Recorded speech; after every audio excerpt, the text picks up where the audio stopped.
real estate agents do we have in Middle Tennessee? Thousands. Some of them are so bad. Oh, terrible. I was like, when you said, what's the one thing you learned or something like on there, I was like that there were so many. The one thing I wasn't expecting was that there's so many bad agents. Yeah. And I don't know if that's good or bad to say, but. We can talk about it. I don't name names, but I will talk about some bad experiences and some good experiences because I think people need to know that. And that's the thing is I want, because and if you have your real estate Instagram, like the only thing in my feed on my real estate Instagram that I see is other real estate people. So I also assume that other real estate people, the only thing they see in their feed is other real estate people. So this gives me an opportunity to catch a couple of well-filmed, clear-sounding clips that talk about real estate that might get caught up in the general algorithm. Mm-hmm. Like I need to get away from just posting open house Sunday 2 to 4. But also we don't just talk about real estate on podcasts. Yeah, we talk about everything because I've had some dreams, aspirations, who you are. Are we going to talk about crazy property management stories? I mean, yeah, we can do that. But also like, and it like Chad gets to use some for him. Like it is good to have this stuff available for your feed. Because I think that, but since there are so many real estate agents to choose from, making yourself stand out. Have one that like, okay, well, she does sound like she knows what she's talking about sometimes. Yeah. So maybe we'll call her. And sometimes you hear really cool things. Like I used to be a bull rider. I'm like, well, that's kind of cool. Your real estate agent used to be up on some bulls. You know what I'm saying? That's Chad. Yeah. Like, kind of cool. Yeah. I love when you were like, were you born with just 2 Ds? But that's the thing, too, is like that was not in any outline. That was not anything. That was us sitting here talking for an hour and just whatever comes out of my mouth comes out of my mouth and we get to make a clip out of it. Yeah. And now you know that Kristen and Chad do real estate. Yeah. So that's why we started it. And Hugo, just being a video guy, was like, we can do some house things. We can do some whatever. But what if we did a podcast? And I was like, okay, let's do a podcast. Yeah. So now we do a podcast. I'm here for it. You've been in real estate 5 years? Mm-hmm. Is that where you are now? That's going. I guess this is my 6th. I got my license 2019. So. Okay. This is your 6th. Yeah. And you started at Keller Williams. I did. On a team. And it wasn't so much fun. It was good learning. Yeah. Like I really did learn. It was with one of my mom's best friends. Mm-hmm. And I don't think I originally knew like what I was signing up for. Mm-hmm. But as you know, I refused to leave Lexington at that time. Mm-hmm. So the only thing I could do was be on a team. Mm-hmm. Yeah. So. Yeah. And I feel like, I like to tell, because I think I talked to you maybe when you got your license, because Boxwood is 2019. So I don't think so, because I was nervous. Like, I was nervous to be around. Like, in the very beginning, I was, like, so nervous to be around other successful realtors. Like, I was just intimidated at that point. But I feel like I was, like, come to Boxwood, and you were like, I'm doing Keller Williams. But I feel like I told you, go do some Keller Williams stuff and then move, because I don't.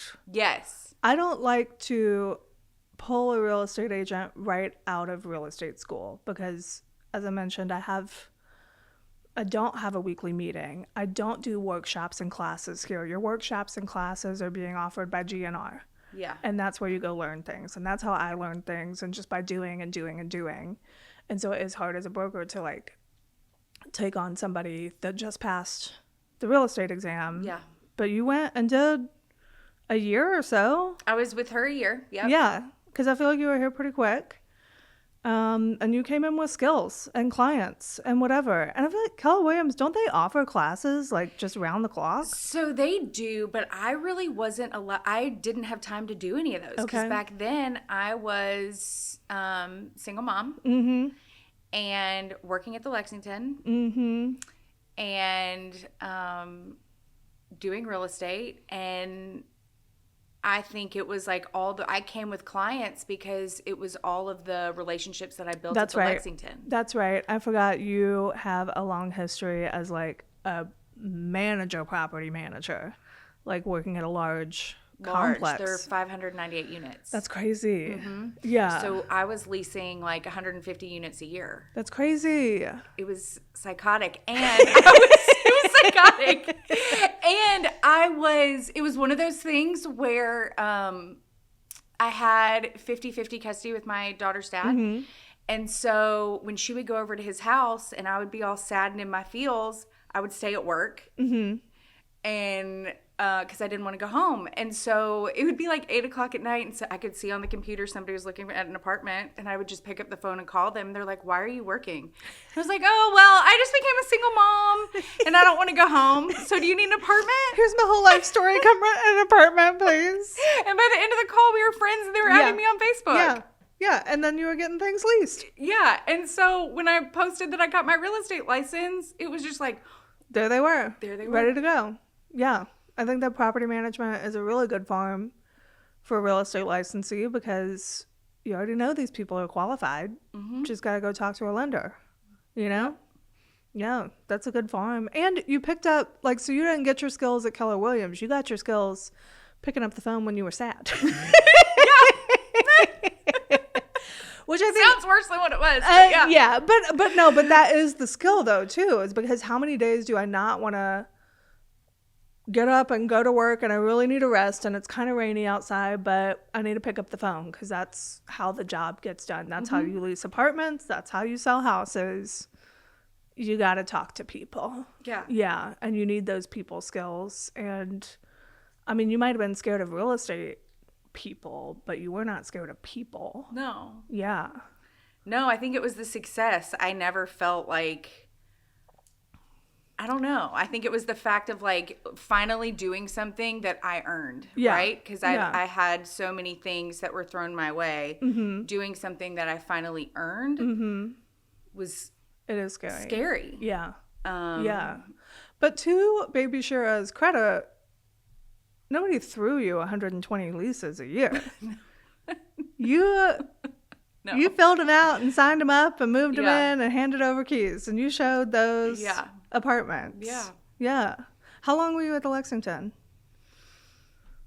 I think at least 6 years. Okay. At least. Yeah. If not longer. I was at a couple other properties before that. And it was, like being able to go to the Lexington was like a big deal because it was so big.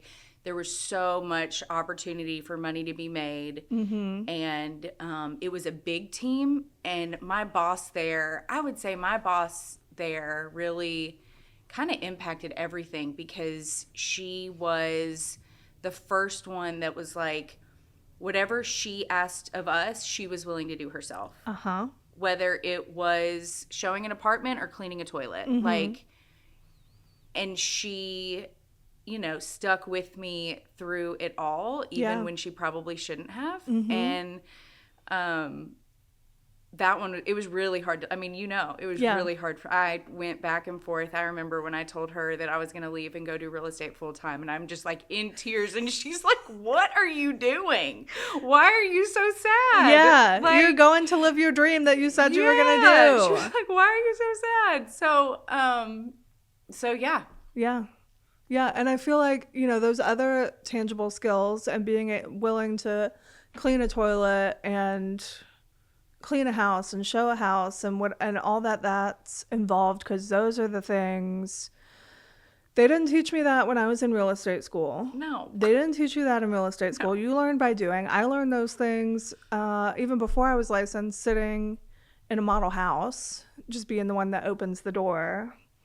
And just as a sales assistant, that when I get in the morning, I got to vacuum the fuzzies off the rug. Right. I got to it's like the little clean the stuff. toilets. I got to wipe the sink water stains out of the sink, and I got to make this place look show ready. Yeah. And I got to keep it show ready all day long. No matter how many people come through, I got to go put the balloons out. Yeah. Got to go put the signs out. Got to pick the signs up. Got to clean the signs off. Yeah. Those little skills, because and when you walk into a listing that somebody didn't have those skills, I have showed up where you're helping someone clean their house while we do a listing preview. You know what I mean? Like, and that's the kind of skill they don't teach us that in real estate school, and they don't teach us that in any CE either. That No. like, if it needs to be done, You do it. you do it. Yeah. I mean, I'll hire the junk man for you. My painter is over at a listing right now painting a house. Like, Yep. I have the resources and I have the phone numbers, and we're going to get this house ready to be photographed and shown. Yeah. Yeah. And too many agents. I just replaced carpet in my last one. There you go. Yeah.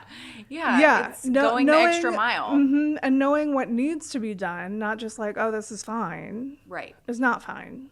And even if it is fine, you know, even when it's been like houses sell themselves, it's like, well, let's still just be the shiniest one over here. Right. You know? Because then it feels like you got a deal, you know? Yeah. And I feel like, yeah, you showed up with those skills and you keep those skills. Mm-hmm. What, do you have any property management? Oof. Get ready, because if you're about to ask the question. Avoiding dead bodies. Okay. Avoiding dead bodies. Do you have any property management nightmares?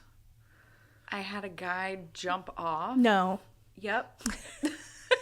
Yes. That Is did it not. the second or third? I think it was the third story balcony. Yes. And it did not result in a dead body. Did not result in a dead body.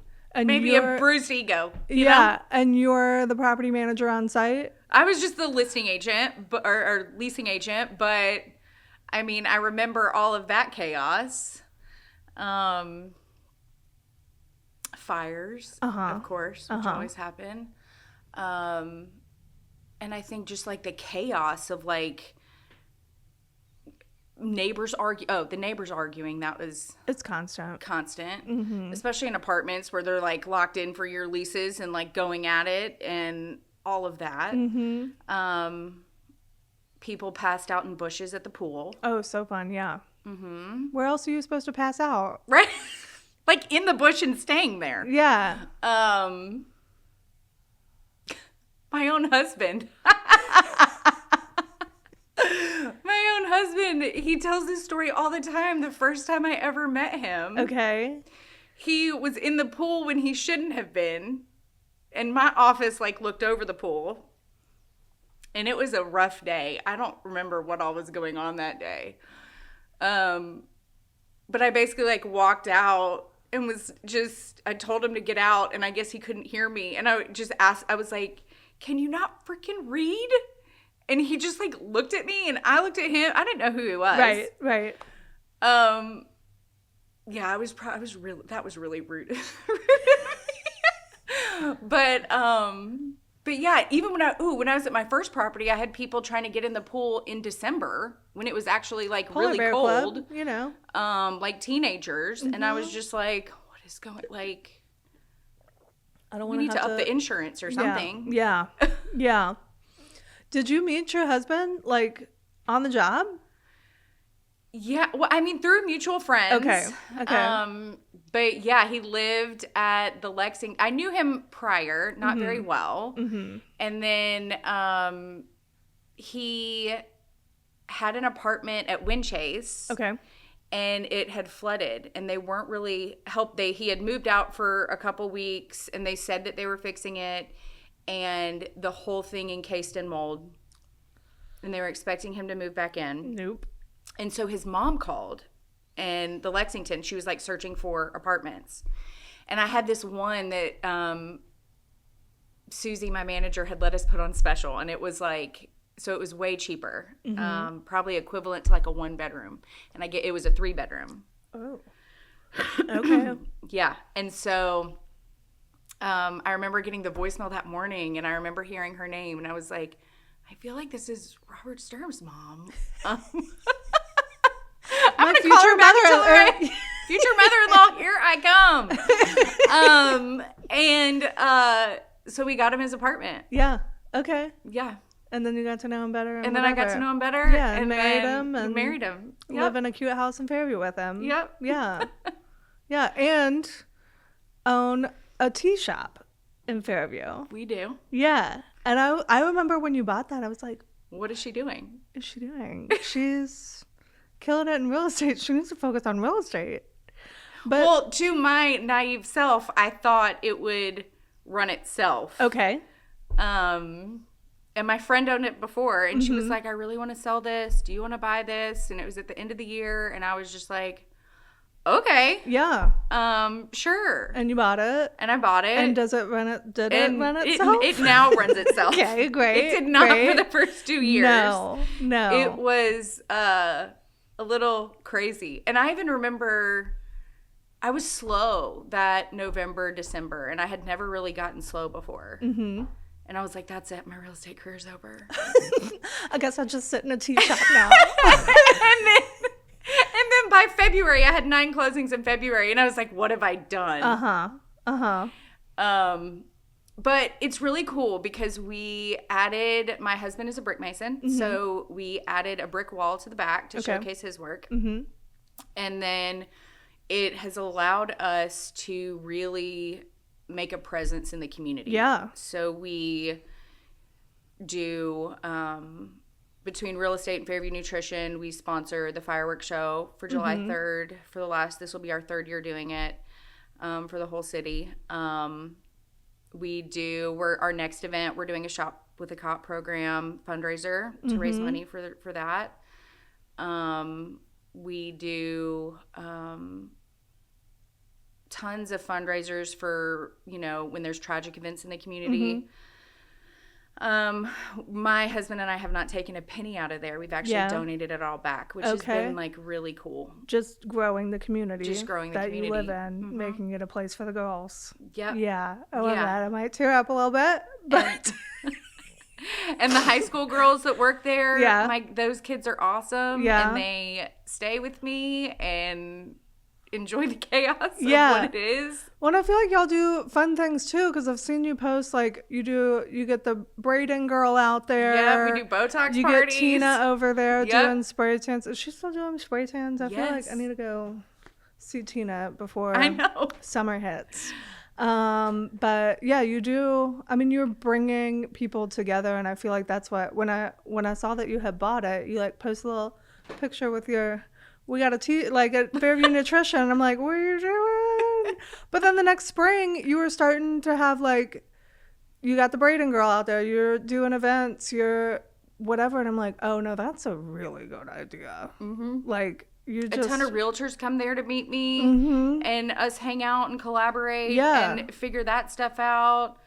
I mean, it's been really cool because we moved out there right before COVID hit. Mm-hmm. And so we didn't get to meet a lot of people in Fairview. Right. And it's not, I grew up in Bellevue, so it's not like it's too terribly far, but it was still like new community, new schools, don't know any of the moms. Can't talk to them anyway. Yeah, can't talk to them anyway, can't go through the school. Don't know what your mouth looks like. And so it allowed us to kind of, and it all happened really quick. Mm-hmm. We got in really close with the people of the city, and it just kind of spiraled into something. And has it proved to be a little like hangout? Because there's not a ton of places to just hang out in Fairview, but y'all are such a growing community. Yep. Like it's always been a little bit. I feel like it was definitely rural growing up. Right. You had a couple neighborhoods, but now like Fairview is the burbs, but not enough. They're places trying not hang to out. be, but well, they are. They are. Too bad. It's already happened. I know. Yeah. Yeah, they have like, I can't tell you how many building permits pulled for a lot. A lot. Yeah, there's a lot going on. Yeah. Mm-hmm. In the thousands. There's so many new communities coming. What do they have any national builders out there? Who's out there building? Jones Company that sold to Castle Rock is there. Lennar is out there. Celebration, are they national? There's a whole controversy about D.R. Horton, so we won't even go into that, but they're supposedly coming. Okay. Old South is out there. Oh. Feels local enough. Yeah. I mean, you're just the other side of 840 from their home base. Yeah. Yeah. That's the burbs, my friend. I know. It's crazy. That's the burbs. Y'all got a Publix. You said. And the cleanest Walmart ever. Yeah. You said, we're the burbs now. Thank you. Yeah. Yeah. Yeah, because the Fairview I grew up with had Food Lion. And they're building City Center. Have you heard about City Center? No. So City Center is going to be like right next to City Hall. Okay. And they're going to have single family, townhomes, and commercial. Okay. So they're still in the process of just moving the dirt. They had their ribbon cutting, all of that. It's going to be... So that would that be like a Lenox Village looking thing? Okay. Type, yeah. That's the burbs. I know. Whoever in Fairview is saying you're not the burbs, you're the burbs. You move on out to Bon Aqua. Yeah. Yeah. And you do, speaking of Bon Aqua, you do a lot in Dixon, I feel like. I feel you like stretch my pretty Dixon... far over 96. Yeah. Yeah. Mm-hmm. Like you're what I consider like Shira's realm. I mean, I go there too. I've spent a lot of time in Dixon. I was in Dixon yesterday, but I'm like, if I need to ask somebody something about Dixon area, I'm going to be like, hey, what do you think about this? To Shira, you know? Like, because you, and I feel like you gravitated out there even before, because you briefly had a license at a brokerage. Yes, at Realty Executives. Yeah.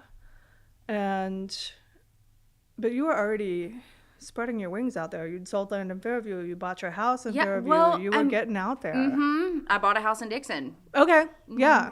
Yeah. And I think out there, it was so affordable for first-time home buyers, new construction. It still is.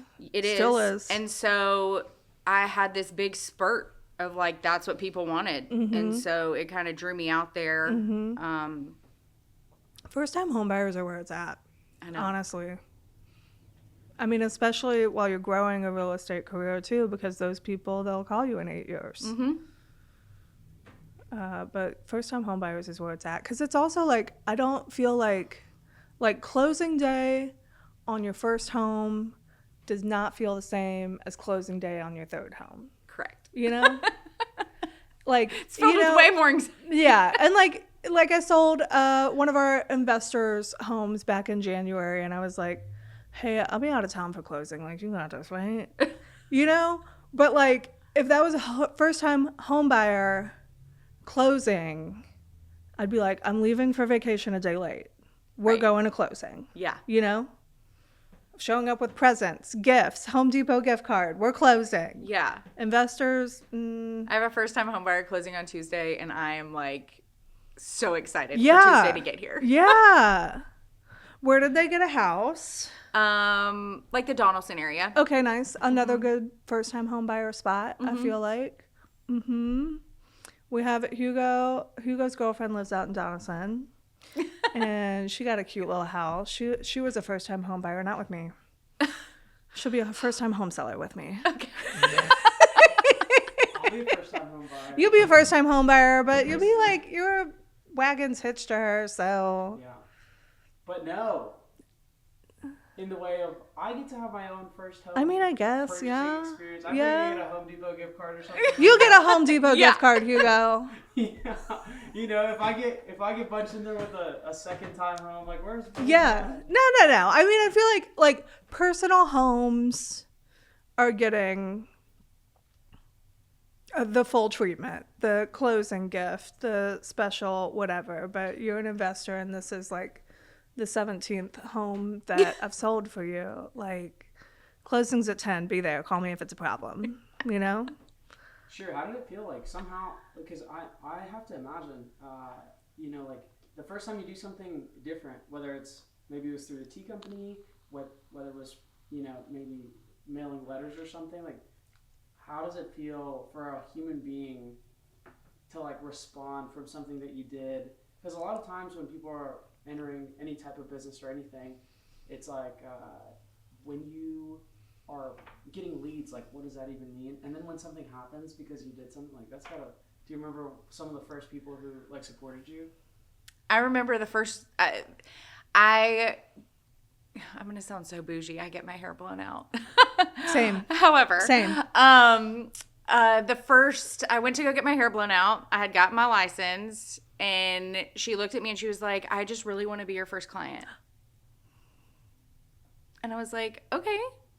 And of course, she was currently living in Lexington. Mm-hmm.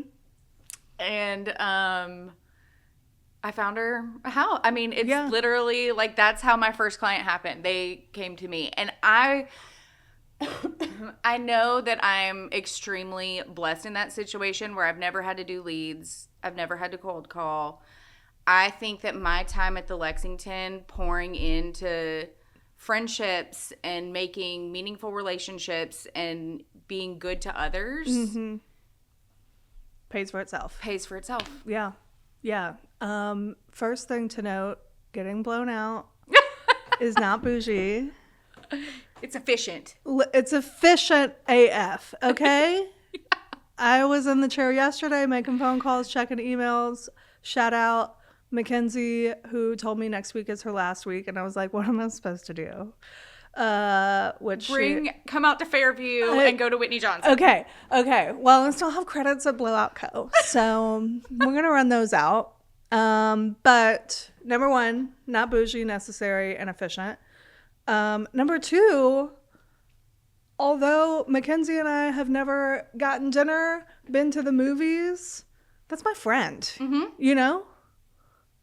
She's my friend. I know what she does on the weekends because I see her right after the weekend, and we talk about all the that's my friend. Mm-hmm.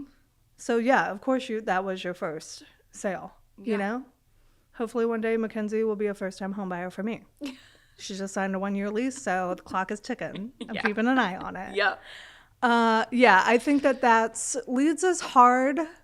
I think it really works for a special kind of person, but what you also do that I feel like doesn't require leads, like I cannot be on Shira's Instagram or Facebook for longer than 5 seconds before I know she does real estate, and she does a lot of real estate. Mm-hmm. You know? And I feel like there's a lot of people, not like agents I know, that just, it's not on their Instagram. Yeah. It's not in their stories. It's not, I mean, that's why we're doing this right here. You know, it is content. That is the world we live in, and that is your business card. Yeah. And how people check the vibes. And I mean, your name comes up when it's like, does anybody know a real estate agent? And I see you tagged in the comments already. And I'm like, yeah, because Shira has 5,000 friends and she posts about real estate all the time. You don't that's your lead gen. It is. That's it. And a lot of people not doing that. And you just got to be everywhere. And that's just branding. What you've done, you're with Benchmark? I'm with Benchmark. But on your own, because Benchmark is basically just come do what you want. Yeah. Do the real estate you need to do, which is great. And I love that about Benchmark. And so what is how did you evolve from realty executives transitioning from that group into growing your own brand? I knew that I needed to grow my own brand, mm-hmm. and I had to kind of separate it and be at a place where I could do that. Mm-hmm. And so I had tossed around this whole thing about a team and different branding and things like that. So I started Stern Property Partners, which has morphed into its own thing. Mm-hmm. It's kind of crazy. We're doing a ton of real estate through there. Yeah. A ton. And we've had some people come, some people go. We're still working out the logistics of everything on it. But overall, what it is a brand, mm-hmm. and that people recognize, and that people know if you're with them, you're selling real estate. Yeah. And that's kind of what I wanted. I didn't want to be just another agent. Exactly. Just another agent. I didn't want to be just the Shira Storm team. So, yeah, no, and I think that's exactly how you leverage your online collateral. What I just said, like people recognize Shira does this. Well, and the national market is we're so oversaturated, right? We're crazy. And you have to figure out a way to stand out. And from all of the things that I've listened to on speaker-wise and things like that, it's about building your brand. And what that means. And it's not just selling houses. It's, being kind, doing things the ethical way, being knowledgeable, professional, all of those things. Letting people know they can trust you. Yes. In all those avenues. Yeah. Yeah, because there's deals that get sticky, and we're the ones that have to handle that. And, like, you have to know how to navigate that. Yeah, and I do feel like there's enough agents in Nashville. And I talk about it all the time, and it breaks my heart as a real estate agent, as this is the family business, Correct. My dad did it, my grandmother did it, my great-grandmother did it. This is the family business for me to be a real estate agent. It's the only skills I have. I wouldn't go that far. It's the only skills I feel this confident with. How about that? Yep. That it has always been about be honest, be yourself, and the leads will be there, and the business will be there. Yep. And you'll probably have fun doing it. And I am not finding that to be true for a large chunk of the licensed real estate agents in our area. Like, it is more often than not that I have a sticky contract, or somebody's a little sneaky or tricky or just stupid. Okay? And you don't know which it is. Are you tricking me or are you stupid? Right. And if you're tricking me, you might be stupid. I just got a contract. Well, we just closed it, but I got a contract on like a very small property, a little duplex. And they sent over the contract, half filled out. I went on this rant on Facebook about it because it just really irritated me. I called the agent. I feel like I remember this rant. Yeah, I read that. I was like, "Ooh, girl, she had a day." I called the agent, no answer. Text the agent, no answer. Call my client, who's a real estate attorney, and he was like, "Shira." Yeah. I know. Yeah. I already know what you're about to say. I'm just telling you we received an offer. They're going to need to tweak it before we accept it. But just know it's here. Yeah. I get an email back from the agent that says, I called her, I text her, get an email back. Sorry I missed your call. I don't answer calls I don't know. Okay, we'll go through the email thread then. Can you please fill this contract out correctly? I need to know who you're expecting to pay title. I need to know who you're closing with. Like, just how many days is your inspection? Like, some really important pieces. Right? And I said, hey, just so you're aware, my client is a real estate attorney. So even if you had done this perfectly, he would have already had something to say. Yeah. Yeah. So, like, can you make this easier on both of us? And your proof of funds don't match what's on the contract, that name. So we need something to tie those together. Yeah. Just briefly. So it sends it over again, still not complete. I do bullet points again. Finally get it. Finally accept it. Called her multiple times throughout I never spoke to this woman not one time. Yeah. Not one time. I don't even know how the thing closed. Yeah. It's done. Yeah. And that's the kind of thing where it's like, we won't get into talking about commission because that's such a subject, but that's the kind of thing where I'm like, who is the client that signed that contract and saw what that agent could do and redid it with that agent 2 or 3 times that said, yeah, that's my girl. Right. That's my girl. No, it's not your girl. Right. I know. Yeah. It's bananas. Like the way that Like, this is people's largest investment. Even if they are investors, even if they have a ton of money, regardless, they should be taken care of the same way as somebody buying their first $250,000 house. Yeah, and if we're doing a legally binding document, Yes. we're gonna have, and that's what that post was about. Was like, are you guys reading what you're signing? No. Because it had, you know what I'm saying? Like, you guys have to read what you're signing because it is legally binding, and this is more money than you've probably ever spent in your life. Yeah, and I don't want you to be surprised about that when you have to show up at closing with this much money. I want to know that Yeah. you're doing that. So it's just wild to me. Yeah, and and if you're not answering phone calls that you don't know, I don't even want to know how that works. I know it is hard. That is so hard. I am also guilty of that. You know, thank God the iPhone will tell me now spam. Right. Because I'm like, okay, if you're not, leave me a voicemail. You know, and my voicemail says text me. But if, like, y'all just put your contact information in your own phone so that when you call, it says something. Right. I know mine comes across as Shira's term. Yeah. So. Yeah. It doesn't say spam. It doesn't say might be spam. It says Shira Stone, answer the phone. Yeah. Yeah. Yeah. And I've had those, you know, and this is tough because we do have agents here who have day jobs that are also real estate agents, but like you with the Fairview Nutrition, it's a community building space.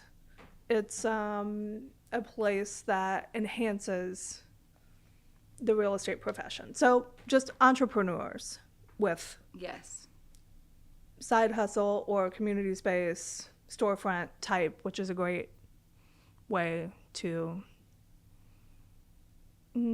show face. Yeah. You know, anyway, you know, because you do it.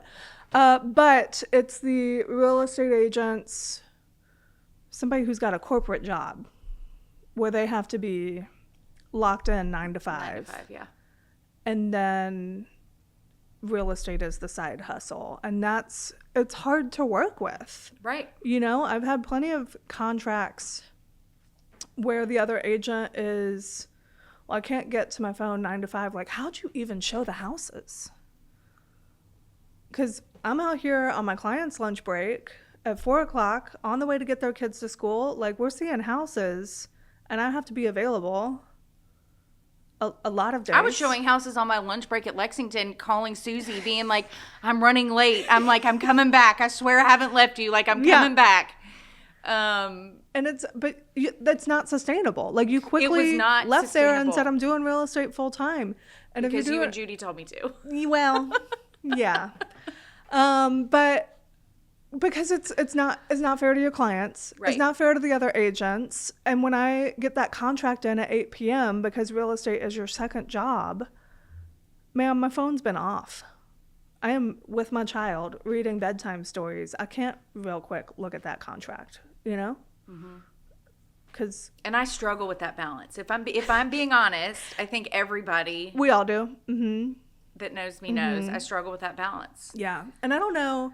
I feel like I learned a lot from calling Kevin Wilson after hours because I feel like he was the first voicemail outgoing message that I ever heard that said, I'm not answering the phone after 6. I don't know if it still does but for a while, he was, I'll get back to you the next business day.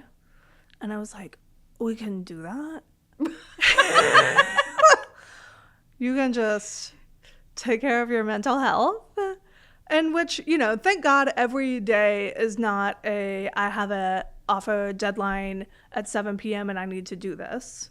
And that I do have enough structure in my life that when I get home, I can tell my husband, like, hey, you're on. I'm in the middle of a pretty tight negotiation right now. I need to focus on this, like, whatever. And we're able to share the household duties so it can get done. And, right. You know, and he also has a job that's like, he's a CPA, so he has a busy season.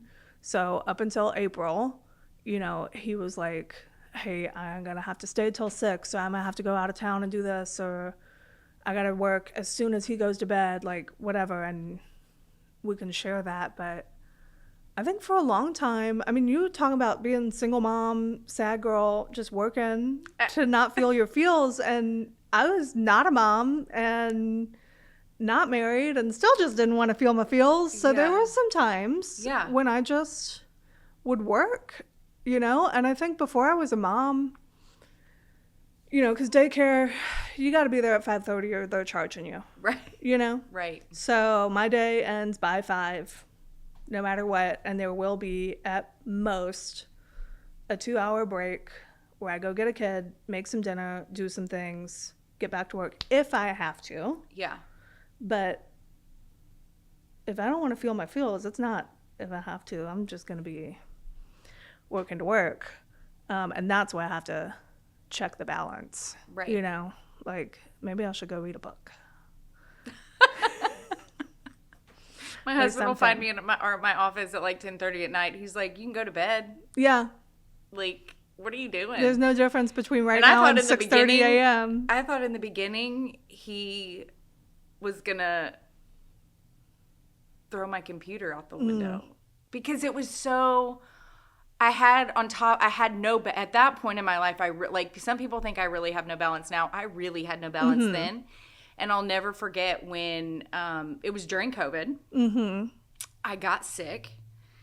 I didn't have COVID. I didn't have strep. I didn't have flu. I remember this. Yes. Yeah. I literally made myself... But you were sick for like 2 weeks or something. I was so sick from just pure exhaustion. Yeah. I think that I had, you know, I was working at the Lexington till 5, sometimes 6, showing houses in the evening, probably doing stuff, you know, computer work at the Lexington when I wasn't supposed to be, you know, like just the chaos of it all. And when you're starting your own business, I mean, it was just wild. Yeah. Working all the time on the weekends. I don't even know if I saw when I saw my kids. Like, it was awful. It happens. And so he looked at me and he was like, you don't have COVID, you don't have strep, you don't have flu. You've worked yourself too much. So I'm going to say this. You either need to choose the Lexington or choose real estate. I don't care which one. I'll support you in either. Mm-hmm. But you can't do both. Yeah. Because you just proved that to all of us. Yeah. So it was real estate. it was real estate. Here we are. Thank God, though. I don't think the last 5 years you working at the Lexington, I don't see it. Like, you have grown so much in the last 5 years. So much has changed in your life in the last 5 years because you're doing what you were meant to be doing. Yeah. Not like the Lexington wasn't where you were meant to be at the time, but you are meant to be a real estate agent, you know? You're just one of those, you know. I feel like when Judy was like, Judy, for those who don't know, Judy is our mutual mother aunt type. Yes. Who collects women. That sounds worse than it did in my head, but I feel like, you know, Judy has a handful of extra daughters and she's our extra mother and she's like, you know, she's just a good friend to have. Yeah. You know? The best person to have your back. Yeah. And also to tell you how to have your back, you know? That one. Yeah. And when I was starting Boxwood, Judy and Jody were on the phone with me multiple times a day because I'm like, oh my God, I'm doing this, I'm starting this. And Judy and her husband were my sounding board for every stupid little piece of it. Yeah. But when Judy tells you, go get your real estate, like go finish it, go do it, this is what you're supposed to be doing, believe her. Yeah. And Judy was the one that told me, like, you gotta think about hiring Shira. And I was like, oh, whatever you say, Judy. But and just knowing you, because we knew each other before, but we had not worked together. But it was like very quickly, it was like, oh, she's supposed to be doing this, you know.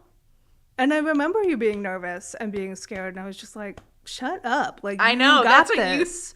Like, you'd ask me the same question over and over and be like, what'd you do last time? Because you know what to do. You do not need to ask me. You know what to do. Mm-hmm. Yeah.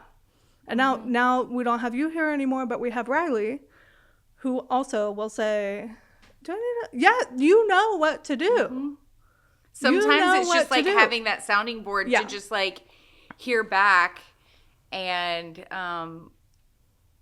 sometimes we're dealing with people's livelihood. Yeah, we are. It's easy, I think, in the beginning to second guess yourself a little bit. You know what I mean? And like want to make sure that like everything you're doing is perfect. Mm-hmm. And I really got caught up on that in the beginning. Mm-hmm. But I also think it helped me be the agent I am now. Yeah. Yeah, like just really drive in those skills. Yes. To be like, I'm pushing myself. Like, hold on. I know that this is the right answer. Why do I even need to ask? I know. I had to, writing a counter offer yesterday, I had to go back into, because it was like very similar to something I'd done before, but I'm like, can I do this? And then I had to dig up like an offer from the end of last year, and I was like, okay, no, we did it. We're going to do it. We're doing it this way. Great. Okay. Yeah. But even still, like second guessing myself, just have to lean back on, okay, I do have experience with this. I can do this. Yeah. Yeah. Yeah. I feel like there was another thing I wanted to ask you about. Oh, our like favorite Nashville neighborhood segment. You're native, yeah? Native. Yes. Okay. Today is the day for Nashville natives because Gary was on earlier and he's native. And I feel like, our first few episodes of the podcast, I was like, we don't have any natives. I keep bringing people on like a Nashville podcast and they're not even from here. My dad built the first house in the colonies in Poplar Creek area in Bellevue. Mm-hmm. And that's where I grew up. Mm-hmm. And that was a big sale for you. Yeah. I remember getting that one ready to sell. Do you remember when you got my baby picture? Yes. You put it in my mom I have a cardboard cutout of myself from when I was 2 that's actually the same size. And it was found in a closet during photo day, and they had a little fun with it. Whatever. Yeah, that's a good house. Speaking of fun on photo day, do you remember the Nicolas Cage pillow? In that house in Kingston Springs? I went with you for photos, and we're like looking around the rooms. It was that one that was up on the hill. You did sunset photos of it. Kingston Springs, like not far from the exit. Yeah, that was my first listing. Oh, okay. I think that's what you're talking about. Okay, maybe. Okay, but they had a pillow on the bed that was like a sequins pillow. Oh, and when you moved it was Nicolas Cage. It was Nicolas Cage. And I think we moved it up and had Nicolas Cage in one of the photos for the listing because it's just fun to do that. Yeah. Yeah. I've always wanted it. Since then, I've always wanted a Nicolas Cage pillow. Note, that's what we need to find you. My birthday's in May. Okay, so you're a native. You grew up in Bellevue. Yes. Your parents built that house when? Early 90s? Late 80s, yeah. Okay. Yeah, I mean, I feel like that's like when... 80... We moved in 87. This is why Fairview needs to know they're the burbs now, because Bellevue was also a farm. Yep. And then your dad showed up and built the first house in the colonies. Everybody wanted my dad to live in like the Belmead, Westmead area. Mm-hmm. And he was like, no, I'm going out here. Mm-hmm. Like where you... Right. Nobody could find me for 2 weeks if they weren't really looking too hard. You know? Yeah. And that is where Fairview's headed. Not many people... I mean, most people don't remember. I know. No, I grew up in a similar...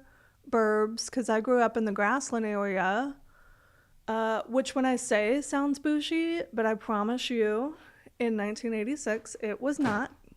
Because it was just it was the same like houses and floor plans as River Plantation. Oh wow. But over on Hillsborough instead of 70. So it was the same builders from the 70s and 80s. And same floor plan, same like those little condos. So there was single families in River Rest, which is where I grew up. But it was the burbs. When I was growing up there, it was more like Fairview, where it was like like this little section of houses. We were like the last burbs, and then the Food Lion, and then nothing until downtown Franklin. Yeah. And then Fieldstone Farms came. Yes. And Cottonwood was there, but they were a little more tucked back.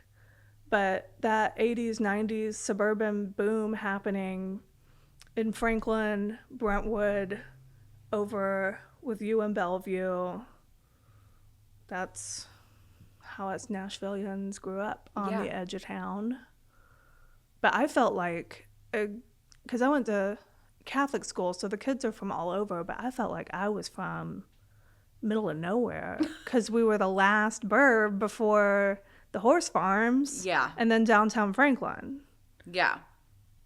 And I feel like you probably felt, I mean, it really hit me when I came back and that whole Highway 100 side was built up. And I was like, Starbucks, what nail happened? spot. Yeah.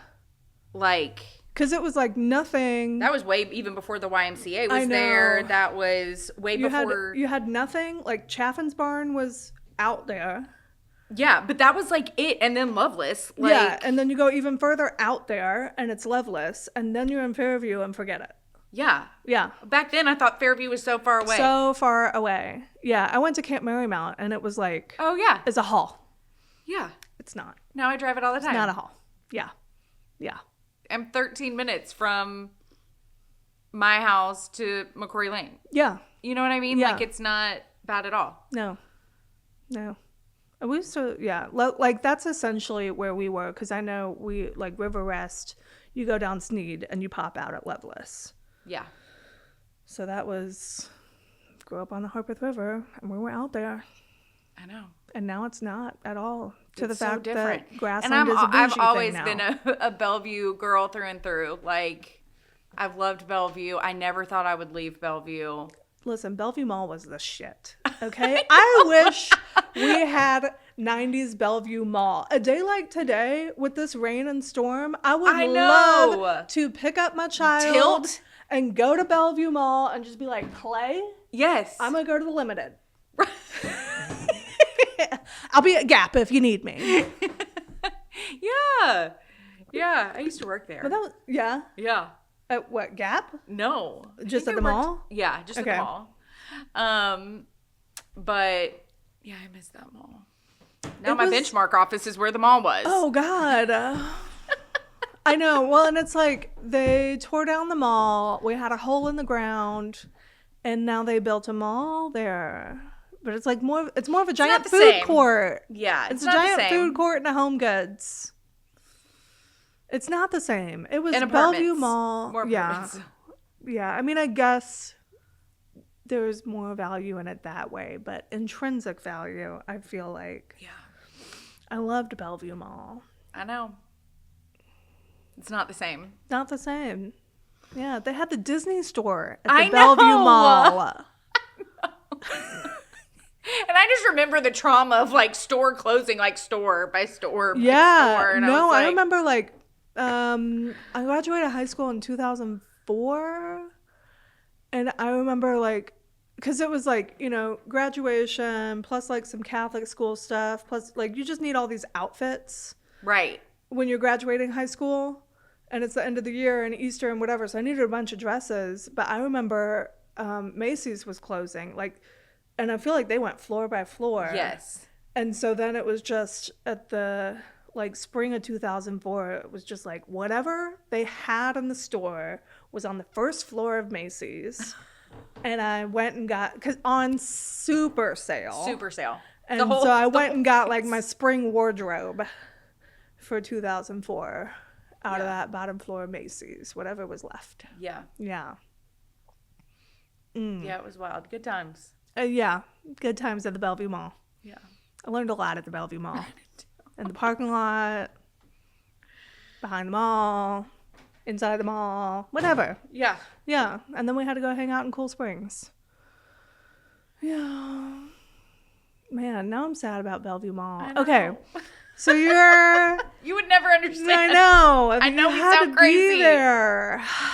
I mean, we would just go after school, or like my mom would have sports out there in Bellevue, so we'd get dropped off for sports, and mom would go to the mall, and I'm like, I feel like I'm not going to get that as a mom, you know? Yeah. The Bellevue Mall. I know. Although in today's world, we probably wouldn't drop our kids off anyway, which is so sad. No. And I feel like Opry Mills has like a rule now, like if teenagers cannot be dropped at the mall. At that mall, they probably shouldn't be. I mean, true. But teenagers cannot be dropped. Like, I think they do something with wristbands. So, like, if you're in there with a teen, they have to have a wristband that says their parent is around. It's something like that. I don't have a teen, so I haven't had to participate in it. Like, obviously, if I'm in a mall, my child is, like, attached to me. Yeah. But, yeah. And I'm like, well, that's kind of a bummer because I feel like it's a bummer that our world is not safe enough for teens to be dropped at the mall. Because, like, yes, I did get into some trouble and do some dumb things. Yep. But we were relatively safe kids, you know? And that is not an experience anymore. No. You know? Just hanging out in your cute flare jeans at the food court talking to your friends. Like, nothing better. Yeah. Nothing better. That's Sbarro. Yeah, it's Sbarro. There was a Sbarro in the Green Hills Mall. I think that was like the only food. There was? Yeah, there was a Sbarro, and let me see. I think it was, if I come in and go down to Claire's. Claire's hasn't moved in my whole life in Green Hills. That is the only thing that has not moved in the Green Hills Mall, besides the department stores, but even Dillard's moved. Yeah. Claire's. Been Staple. there since I got these ears pierced, okay? Been right there. I used to pierce ears there. They still pierce ears there. No, I used to pierce ears there. Oh, you used to I used pierce. to work there. I was and like, pierce no, ears. they still do that. You can go get holes in your body at Claire's. Yeah. You pierced ears. Yeah, not for very long. Wasn't a fan. Were you a teen?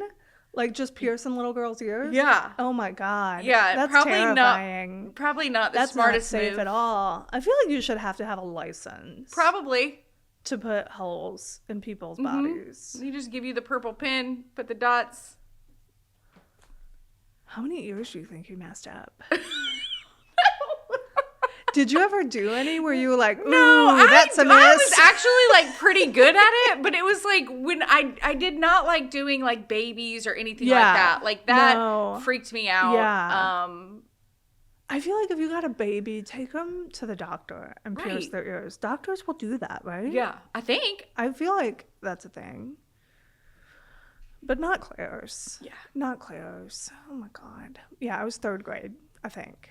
Yeah, 3rd grade. That was my Christmas present, was get my ears pierced. Yeah, at Claire's, Green Hills Mall. Yeah, I think Sbarro was like catty corner, like kind of where Goozy is. I feel like it was over there. I could be wrong. But Green Hills Mall was always... It was weird one way or the other. Like it was a weird mall then. I don't feel like I can remember what it looked like prior to its last renovation. I can. That's probably because I was always stuck at the Bellevue Mall. Yeah, my mom had a store, not in the mall, but near the mall. My mom had a store near Bluebird. Oh, okay. And so I grew up just hanging out there. And as you do when you're a 90s mom, you leave your child to wander the streets. And I wandered the streets down to the mall and hung out at the mall. I remember one time a friend of mine, we had to be like 5th grade, 6th grade. I'm going to say middle school. But her mom dropped her off with me and my mom. We walked down to the Green Hills movie theater. I remember when that thing opened. Yeah. Yeah. We walked down to the Green Hills movie theater. We bought tickets for a movie that we knew would be downstairs. And then we stayed downstairs for 5 more movies. Okay? The only one I remember, no, there was a couple. I think we saw some Ben Affleck movie. And You I just think, movie hopped. yeah, and I think Sliding Doors with Gwyneth Paltrow, which was way over our little middle school heads. But yeah, just whatever. We saw like 4 or 5 movies that day. That's hilarious. And just, I mean, you know. Just chilled. Just Yeah. kicked it all day. But also, I'm like, who knows what we told my mom we were doing. Yeah, because that's like well over 6 hours. It's a long time. I mean, it's the 90s, so like every movie is 90 minutes, you know? Yeah. And I want to say, like, because we didn't really plan it out, we just bought the one movie ticket and then Walked in during the edit. like, so Yeah. we'd like walk in and be like, oh, looks like it's maybe 10 minutes in. Like, let's sit down and watch this one. But it was some hours, yes. And we just walked back. Like, I don't remember being in trouble for that. I don't remember. We could have told her the plan. I don't know. But I miss the 90s. Take us back. I miss the 90s. Okay. I will eventually get back to this question I'm trying to ask you. Okay. You're a Bellevue girl. What is your favorite? So we know that's your favorite area of Nashville. What's your favorite area of Nashville as a real estate person? Ooh. That's a tough one. Mm-hmm. Maybe like there's something for everybody. I mean, I do feel like Bellevue is diverse. Yeah. And it has easy access to Nashville, to restaurants, to the hospitals, to interstate. Like, So still Bellevue. so still Bellevue. Yeah. And you have a great range of pricing in Bellevue as You well. do. Yeah. You do. I'm getting ready to list a condo over there, like a smaller one at like $250. Right. Versus I have another one listed at $330. Over, you know, like there is, and then houses You can all still the way go get up a to $800,000 house in Bellevue yeah. if you want You to. can still get I just sold a house at $515 there. Yeah. And then you can go into. I mean, is Stevens Valley considered Bellevue? I feel like it is. Yeah. I mean, You that's the no man's land that I was growing up in, Yeah. where it's like, where are we? Yeah. We're on the Harpeth River. Yeah. Yeah. Yeah. I mean, so it literally ranges Something for everybody. to over $1 million, you know? Yeah. I feel like that's what qualifies a good Nashville neighborhood, is Yeah. that there are multiple options for everybody. Yeah. I do feel that way about the Nations, Yes. South Nashville. I mean, certain pockets. It's wild to me how the Nations has grown. It's crazy. Wild. It's crazy. We've been living over there while our house has been built. Yeah, how's that going? Is it almost done? No. Okay, I can tell by the look on your face. Never mind. Just kidding. We'll skip that. One day, we'll live there one day. Yeah, so we're living in the Nations, and I think I'm going to miss it. You know, because first of all, it's flat, so I love it for walking, because Yeah. I don't have to get out of breath hiking up a hill. Yeah. And where we will be living is just straight hills. Yeah. And that we can walk to, I got a listing over there. I can walk to my listing, you Yeah. know? And it's like 30 houses away, but I can walk to it. Yeah. I like that I about saw the that Nations. one on Instagram. It's so cute, So right? cute. It's Liza's house. Oh. Yeah, it's Liza's house. What? Yeah. Okay. Yeah, Liza's moving. They bought a house in Alabama. I thought they already had one there. Well, yeah, okay. So Okay. they had a condo or like beachy vacation house. Okay. Like Orange Beach. Sold a while ago. I think I knew that. Yeah, and then just kept it to Nashville for a bit. And then I think like last summer, they just busted out of here and went and bought a house. They closed in like the fall. And so they've been working on it. And it's like, but this is like, they're like, you know, it's one story. It's got a little bit of land. It's out of a hurricane path, but it's down there. So they can like 1 hour to the beach, Foley, Alabama, like go to the shops in Fairhope, like they're right in all that area. Nice. So it's really cute. I haven't seen it in person. I intend to stalk her out this summer when we go Yeah. to Orange Beach and go see her house in real life. But yeah, so I knew she had bought it, and she was like, we need to sell this at some point, but not anytime soon. But she retired. She retired like 2 weeks ago, and then she was like, peace out. Sell the house and go. So we listed it. So we'll see. No wonder I thought it was cute. I'd been in there before. You've been in there before. Yeah, it is cute. Yeah, I think it was gray before. They just recently painted it white. Yeah. But it is cute. And I have never had the opportunity to list a home with no grass in the backyard. They have a turf backyard. Ooh. And it is really cool. It is not, because they also, it's the nation, so you're like skinny lot. They've got real grass, everything in the front yard, fenced in, because they got doggies. And then the back, because they built out a big garage. Mm-hmm. So what would be maybe 15 feet wide of grass, and however... It's just turf. Yeah. That's brilliant. Yes, because, I mean... It's going to only be 3 stripes on a lawnmower, Yeah. Plus, then you got to get it back there. But, yeah. So, it'll sell quick. It's amazing. It looks like a sitcom set. Because it's like the turf, and then she's got this Music City sign, and she got the dangly lights. And I'm like, this is the Brady's backyard. Like, it's cute. It's cute. I like it. Open house Sunday, if you want to go. I'm going to try to get some, like, treats from the nations to have at the open house. Oh, go to that Brightside Bakery. Oh, Brightside Bakery. Okay, I was going to go get, like, a...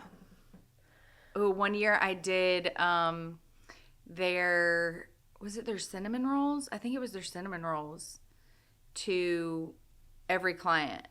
Ooh. At the end of the year. Okay. I never got so many thank yous in my life. Okay. Like it was Noted. like they loved them. Noted. Yeah, maybe I will have to go there. What are some chances in your lifetime that you took that you were like, this is great, or fast forward to current day, chances that you're thinking about taking but haven't taken? A chance. A risk. A risk. Yeah, a risk or a chance. Something that you've been thinking about that you might. I mean, I think getting my real estate exam was one of, because fun fact, I went to real estate school in 2014. Mm-hmm. And I never took my exam. Yeah, because you were scared. Because I was terrified. So that was your big risk.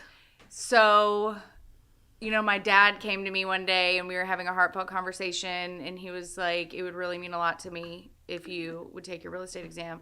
This is like 4 years later, 5 years later. Like, and I agreed. Yeah.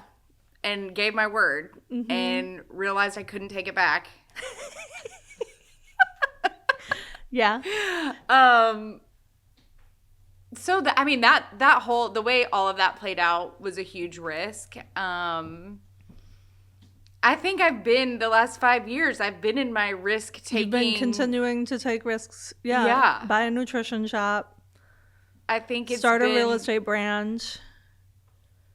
Yeah. Bought a few investment properties. Bought some investment properties. Yeah. I think that, I think I'm done taking crazy risks for now. Yeah. To focus on what we have and prioritize, family and everything we got going on. But the real estate exam, the nutrition shop, leaving the Lexington, all of it. Yeah. All of it was it might not like come off to like a viewer as very risky. But those are in the moment, financially risky. It was financially risky. I was terrified about insurance because I have past health conditions where I just didn't know how I would even navigate that. Mm-hmm. Yeah. Mental health risk. Yeah. Like that was at the top of the list. But I think that's the thing about risk, and those of us that enjoy a riskier opportunity now and then is like, I know I want to do it. I know if it works out, like, it'll be amazing. Do I have what it takes to get from I want to do it to it working out. Yeah. And I'm the type of person who I don't even really think I believed in myself until I got to like this phase of life. Mm-hmm. Like, I think taking those risks have given me way more than I ever could have asked. And the biggest reward out of all of it isn't monetarily. Right. You know what I mean? Right. Like, it's really learning to believe in myself. Mm-hmm. That's what I've gained out of all of it, you know? And I feel like some of that is age too. Like, yes. We are approaching middle age. I'm going to be 40 in a couple months. Yeah. I'm a month away from 39 and I'm like, she's who? But I enjoy life so much better. Like, you couldn't tell me 10 years ago that I'd be living my best life right now. Oh, no. Like, and at 39, gross. Like, gross. She better be getting a lot of Botox, and she does. But you couldn't tell me how good it would be. And I feel like I enjoy it so much better. I enjoy it so much better going to bed at 9:30. Yes. I enjoy it so much better having quiet hobbies. Do you know what I did last night? What? I put my audiobook on my headphones and I worked on Audible. And I worked on my second Dolly Parton puzzle of the month. I'm obsessed with you. Are you going to decoupage it and frame it? No, I don't do that with puzzles. I've been trading them. My son recently learned the value of McKay's. Okay. So we did a little household clean out. Monster trucks we don't like anymore because McKay's, they sell Legos, trucks, action figures, games, puzzles, cards. I don't think I realized it was all that. Girl, you need to get to McKay's. Okay. You Bellevue girl not going to McKay's. To be fair, they're not OG for Bellevue, but we cleaned out monster trucks he doesn't like, because he's 5 now, and I feel like it's such how. And I feel like it's such a change from like I remember 3. his first birthday. I know. So because we've never cleaned out like the books or the games, so there's like some little like 3-year-old games and books, and like I'm like, your letters, your numbers, like these books gotta go. We took a couple giant boxes to McKay's. We got $50 McKay's. He got paid. Okay. He got paid, and then we did buy more stuff at McKay's with the money, but the net for the household was there was less stuff in my house. Yeah. Crucial. But we got like some, those little books where it's like step 1 reading. We got a couple of those with characters he likes, and a couple new puzzles. So we had also taken, because we do puzzles, he'll sit down and do like a 300-piece puzzle with us. My sister still calls me the puzzle queen. I did so many puzzles as a kid, and then my mom would decoupage them. No, and we're not. We found them. Robert found them all while we were moving out of the Bellevue house. He was like, "What is this? Why?" And you were like, "That's my Barbie puzzle. Thank you, Robert." A treasure. He was like, the puzzles and the cutout. Life-size cutout. Like, I got a lot of questions. These days, you have to put so much of yourself out there to do business sometimes. And the question is, like, how do you want people to see you? I want people to view me as overall as being authentic, I think. I've worked so hard to become authentically myself. And I want that to be showcased on the front end. That I'm honest and kind and giving. And I'm not afraid to rant about somebody sending a half. I'm not afraid to rant about a half-written contract. And that I use principles in my daily life to live by. And that I can be an example of that you can get through hard times and come out on top and completely change your life. Yeah. And I mean, we have not touched on, like, you went through breast cancer. Oh, I don't want to go through all that. We won't go through it, but just as a reference to hard times, like, it wasn't just single mom. Yeah. It was single mom going through the ringer. Yeah. It was single mom coming out on the other side, getting her real estate license, and creating a stable family environment for her children and her family and her community. Like, you did not just come out of that and create a happy, safe space for those two girls that live in your house. Yes. Yeah. You came out of that and you were like, let's stretch this into Fairview. Yeah. And you told me you have high school girls that work in your shop, and I can imagine that those girls, they feel safe and they feel cared for. That is one of the biggest things we really wanted. We wanted these girls to come in and be authentically themselves and interact with the customers and bring their friends in and hang out and do homework and, you know, give them a safe space to be. And they've all built, they're like family to us. Yeah. Like to Robert and myself. Heck, Robert meets all their boyfriends and I'll never Don't worry forget. about my dad. You got to meet Mr. Stern. Yeah. He's the one you got to worry about. Thing. I'll never forget one of the girls, Robert met it, he was like, that ain't the one.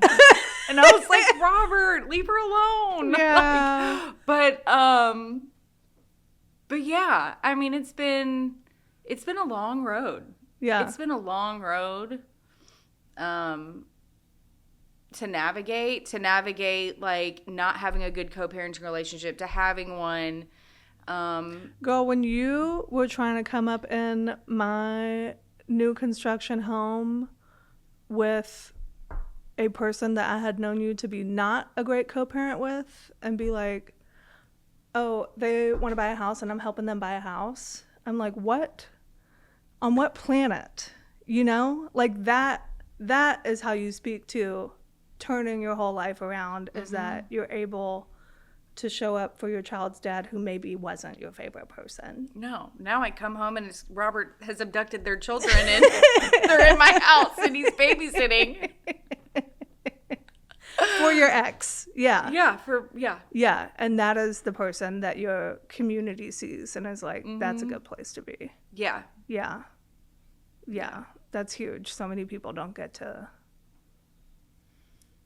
find the problems, fix them, and come out the other side. Yes. Yeah. It takes a certain type of human being. Like I tell Kristen, and we talk about it all the times. Like my mom raised 3 kids on her own since we were 7. How did you see the world? Oh God. How'd you see the world as a single mom? Well, and I don't even know, because I am not going to downplay your mom's single mom experience, because that is she was really doing it. But also, some of us had 90s dads, which means that my mom was the mom and the dad Monday through Friday. And then my dad's mom was the mom and the dad Saturday and Sunday, because I had a 90s dad. Yeah. And who was also a workaholic. That's where I got those skills. Yeah, both of my parents, my dad was the cantor at the temple for 40 years. My mom was the Jewish educator there. So they were both clergy. And they're both required to be there for the community. They're required to show up for the community at any given moment. And they did that. And I think for a long time I was really mad about that. Sure. Like I felt some type of way about it. 'Cause you know, if somebody passed away and dad had to do a funeral and it happened to be on my birthday, it was what it was. Like, and being young, I don't think I could, at that time, like grasp the severity of the situation. Now I look back on that, being a parent and somebody who works a lot myself. And of course I try to stay present for my kids, but I look back on that at like, wow, like what, balance they had to navigate. You know, it's hard. Yeah. It is hard being put up on that pedestal and have, you know what I mean? Like, it's just, what a hard thing to navigate that they did so well. And even now that neither one of them are there anymore, looking back at the relationships that they built. Like, I want to build relationships like my dad had with so many of those people, because they were built on the sole basis of him listening and him showing up. Which, if I can put that into play for my clients, they'll be lifetime clients. Yeah. And I'll have lifetime relationships. And I feel like that is something, I don't know that I got those messages from my parents as they were deep in their own world, but I did, like you said, as an adult looking back, like, oh, they were showing up for people. Yes. Just not maybe me all the time, which was character building. Right. What I feel like is important in my family that I've created right now is, you know, one of my son's classmates, his mom had babies, twins, this spring. And I said, get in the car, we're going to pick up Coco's and we're taking it over to James's house. And he was like, do I get to play with James? No. We just get to go pick up this food and drop it off on the porch. And he's like, I don't want to do that, Mom. I don't want to do that. And I'm like, tell Cookies. Like, you're going to help me carry this food? You're going to help me carry it to the porch? And then we're going to go home. And because I want my child to know, you just show up. Yeah. You just show up. Even if you're just leaving it on the porch, you just show up. And I feel like, you know, something my dad always said, and I hated it. I mean, but it makes sense. And as an adult and a show up person and whatever, you know, he was like, do something nice for somebody every day, but don't let them know you did it. Right. That's it. I kind of want the credit for it. I would love to have the credit for it. I want you to know I'm nice, but I think what we said earlier, like, that stuff just pays you back. Like, the universe has its own economy. Yeah. And that stuff just pays you back. And it's so funny you worded it that way. And because there's so many things that Robert and I do for the schools in Fairview, the city of Fairview, like all of that no one knows about. And we have it that way for a reason. And, you know, it's, even though we don't say that we do it, people know. And then people, like, for example, there was this post that was put on the Hit Fairview page or whatever that wasn't the most positive. And it was in regard to Fairview Nutrition, and it was flooded with, do you know what these people do for Fairview? Like, that's all it was. Yeah. And I, like, you looked didn't even at Robert have to come and stand up for yourself. No. Because it was just like, you have no idea. If you had any idea, you wouldn't be writing what you're writing right now. Did they just leave a shitty review? Yeah. Well, it was more like they wanted like an in-depth detail of like how tips were divided. Oh. And if... Not your business. Right. You know? Yeah. It was that thing. Yeah. And it was like, my girls are so well taken care of. Yeah. You don't need to worry about it. But it like started like this whole thing where there were like 51 comments on it, and it's since been deleted. But it was like really cool for it was very aggravating that it got posted in the first place, but it was very cool to see our community come through and be like, you probably shouldn't be writing that, you know? I love that, though. Yeah. And that's exactly who you want to be.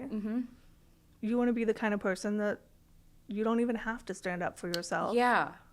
Because other people God, are I going to never say, thought I'd be that person, but it's really cool to be here. You don't have to take your hoops out. Yeah. And go beat somebody down. Yeah. Everybody has got your back. Yeah. Yeah. That's crazy to think about sometimes, I think. What wishes do you have for the type of partner for them to have in the future? Like, what do you speak for them? What type of humans do you want for your... That should be easy for a mom. Yeah. I want my girls themselves to be strong, independent, hardworking women who care have enough self-worth of themselves and compassion for others. And I would hope that whoever that they choose to be with in their life, and I don't mean that in like a not only a partner way, but I mean that in a friendship way, in a partner way, in their own, building their own little tribe of people, that they'll all be the same. Yeah. And they'll, know the value of a dollar and work hard to achieve their goals and give back when they can, and be honest and kind. The kindness thing, which I feel like our world so desperately needs more of, I hope that they, contribute to that and can find their, I'm making I feel like a little impact in Fairview. And I feel like as long as we make an impact somewhere in the world, we're doing what we were here to be doing. Yeah. Just make the impact where you can. With who you are, with your authentic self. Yes, with your authentic self. Yeah. No, I love that. I feel like teaching small people how to be humans is the toughest job on the planet. And watching them figure it out. My son, his best friend recently had a birthday, so we went to Target to pick up a little something to give to Bestie. And he was like, I don't want to give him that because I want that. And I was like, then this is the thing that we give him. Like, right. We're going to give people what we would want for ourselves. And he was like, well, he might not like it as much as I like it for me. And I'm like, just trying to talk the selfishness out of a 5-year-old. Yeah. And I'm like, it's a project in itself. We'll get you one of these one day. But like for now, let's get it for Bestie. And he was all bummed. He's bummed at checkout. Kind of forgets about it later. We give the present. And then later, like after the birthday party, Bestie's mom sends a video of him opening the present and just loving so it. Much joy. And I can't believe Madden knew that I like this. And I'm so excited and just like huge joy out of this little boy. And Madden is like tearing up watching the video. Oh my God, I love that. And I'm like, that's why we give people what we love. Yeah. Like that's why if it's the best toy, we're going to give it to our best friend. Yeah. And it'll come back to you. And to be frank, he's already gotten one. So. Yeah. Did he cry with joy when he got it? No, it was just like, cool, thanks. Okay. It means something when it comes from your best friend, though. Right. Yeah. But yeah, I'm like, I'm like pointing out like that feeling. Yeah. That is the feeling you want. Yeah. Because I feel like that was not pointed out to me. I was left to figure out what feelings I want to feel and which ones I don't. And then I became a workaholic. Yeah. So pointing out to my son, that's the feeling. That's the one we're chasing, is seeing joy on someone else's face so hard that it makes you feel something strong. Yes. Yeah. That's what we're chasing.